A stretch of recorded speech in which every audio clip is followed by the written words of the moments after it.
नालंदा विश्वविद्यालय को नष्ट करने वाला मुस्लिम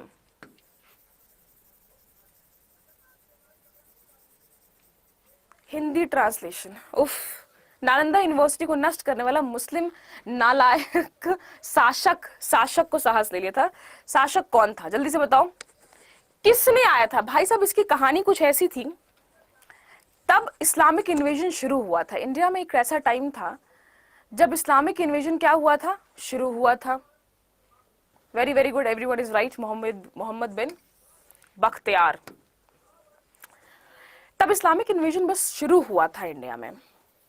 उस दौरान पर नालंदा यूनिवर्सिटी जो था, ये मैं नहीं कह रही हूँ, मिनास की किताब में लिखा गया, अगर आप लोग चाहें तो आप उसे पढ़ सकते हैं। मिनास की किताब में इसका जिक्र किया गया है। इस्लामिक इन्वेजन जब शुरू हुआ तो उस टाइम पे भैया ये जो बख्तियार है ये काफी टॉप पे था, सबको इन्वेड कर रहा है, खूंखार तरीके से मारकाट मचा रहा है। सिर्फ मारकाट नहीं मचा रहा था, कह सकते हो कि लूटपाट, रेप, ये सब इसके लिए बहुत ही कॉमन था।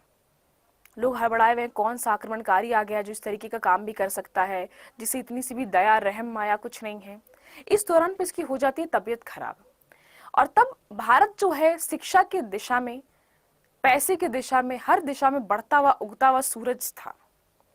एक ऐसा यूनिवर्सिटी जहां पे लोग दूर दूर से पढ़ने आते थे। तुम समझ लो ना, जैसे मैं बताती हूँ तुम्हें, ऑक्सफोर्ड यूनिवर्सिटी जैसा आज है ना, तुमको लगता है अरे हमें यूके में एडमिशन मिल गया, अरे क्या हम वहां से करने वाले हैं। इसमें एडमिशन मिलना बहुत बड़ी बात थी। आज भी अगर कभी आपको टाइम मिला, अगर कभी आप लोग जाओगे नालंदा यूनिवर्सिटी, आपको आज भी वो खंडहर जो है आप उसको देख पाओगे। तो वहां पे जब इसकी तबीयत जब खराब हो जाती है, तो तबीयत खराब होने के बाद इसे कोई ठीक नहीं कर पाता बख्तियार को। तो कहते हैं यार कौन ठीक करेगा, कौन ठीक करेगा। लास्ट में हार के उसे किसी ने सजेस्ट किया कि नालंदा यूनिवर्सिटी में जो आचार्य बैठते हैं ये ठीक कर सकते हैं, उनके पास उपाय होता है और ये ठीक कर सकते हैं। वो माना नहीं, बोला वो तो हिंदू प्रणाली से ठीक करेंगे, जिससे हमें ठीक नहीं होना है, क्योंकि काफी कट्टरवादी इंसान था। वहां पे गए, आचार्य से बोला गया तो उन्होंने कहा कि अच्छा ठीक है मैं समझता हूँ। उन्होंने कुरान दिया और कहा कि इसके रोज पढ़ने को पढ़ना है बस इसको, और कुरान दे दिया।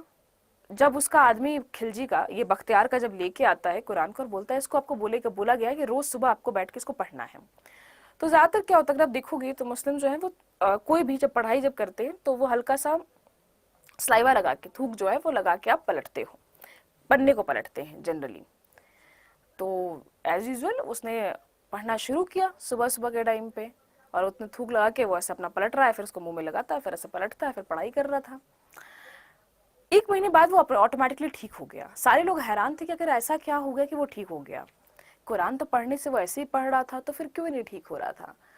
तो जब लोग गए महात्मा के पास तो उन्होंने, आचार्य जी ने मुस्कुरा के कहा कि चूंकि वो मैंने ये मेरी दी हुई दवा को खाता नहीं और ये ठीक होता नहीं, तो मैंने क्या किया कि कुरान के उन्हीं पन्नों पे नीचे साइड में उन्होंने वो औषधि का लेप लगा दिया था। तो वो जब भी इसको पलटता था, फिर वो मुंह में लगा रहा था, तो जब भी पलट रहा था तो उसके थ्रू उसके शरीर के अंदर वो औषधि जो थी वो जा रही थी। उसने जब ये सुना तो उसको बस इस बात का आश्चर्यचकित हुआ बख्तियार को कि इतनी बुद्धि, और तुम देख रहे हो कितना लिबरल सोच है, कितना विनम्र सोच है, कि ना हम आपकी आस्था को ठेस पहुंचाएंगे, आपकी बात को भी रखेंगे और आपको ठीक भी कर लेंगे।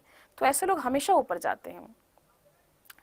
अब इसको देख किसको हुई जलन, कह सकते हो, या कह सकते हो कि भैया इनका साम्राज्य आगे कैसे बढ़ सकता है, क्योंकि इसको तो बढ़ाना था अपनी चीजों को, जिसको ये बेसिकली प्रचार प्रसार करना चाहता था, सिर्फ एक चीज को ही रखना चाहता था, एक धर्म को ये रखना चाहता था।